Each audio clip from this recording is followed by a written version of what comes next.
తెలంగాణలో బీజేపీ మంచి ఫలితాలను సాధించిన సంగతి తెలిసిందే. గతేడాది డిసెంబర్లో అసెంబ్లీ ఎన్నికల్లో 8 స్థానాలు గెలుచుకున్న బీజేపీ తాజాగా జరిగిన లోక్సభ ఎన్నికల్లోనూ 8 సీట్లు గెలుచుకుని సత్తా చాటింది. ఇంకొన్ని స్థానాల్లో రెండో స్థానంలో నిలిచింది.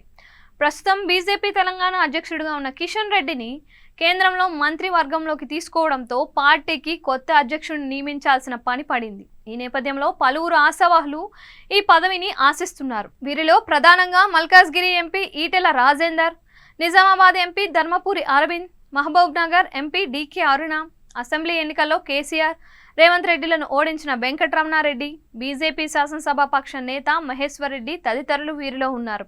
అయితే కేంద్ర మంత్రివర్గం ప్రమాణ స్వీకారం చేశాక కేంద్ర హోంమంత్రి అమిత్ షా ఈటెల రాజేందర్ను ఢిల్లీకి పిలిపించడం హాట్ టాపిక్గా మారింది. ఈటెల రాజేందర్కు తెలంగాణ బీజేపీ అధ్యక్ష పీఠం ఇవ్వవచ్చు అనే ప్రచారం సాగుతోంది. ఆయన ఉప ఎన్నికలతో కలిపి 7 సార్లు ఎమ్మెల్యేగా గెలుపొందారు. గతేడాది అసెంబ్లీ ఎన్నికల్లో 2 చోట్ల పోటీ చేసిన ఆయన 2 చోట్ల ఓడిపోయారు.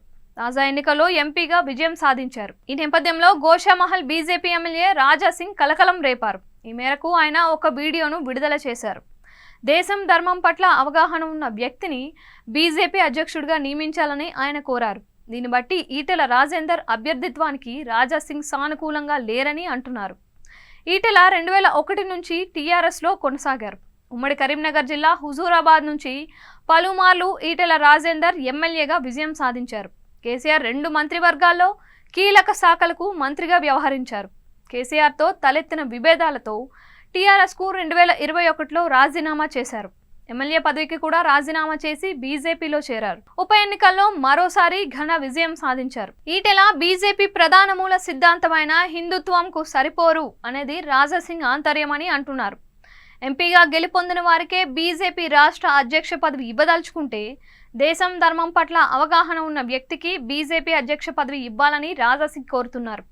ఆయన ఉద్దేశం నిజామాబాద్ ఎంపీగా రెండోసారి గెలిచిన ధర్మపురి అరవింద్కు బీజేపీ అధ్యక్ష పీఠం ఇవ్వాలి అని అంటున్నారు. మరి ఈ నేపథ్యంలో బీజేపీ అధిష్టానం ఏ నిర్ణయం తీసుకుంటుందో వేచి చూడాల్సిందే.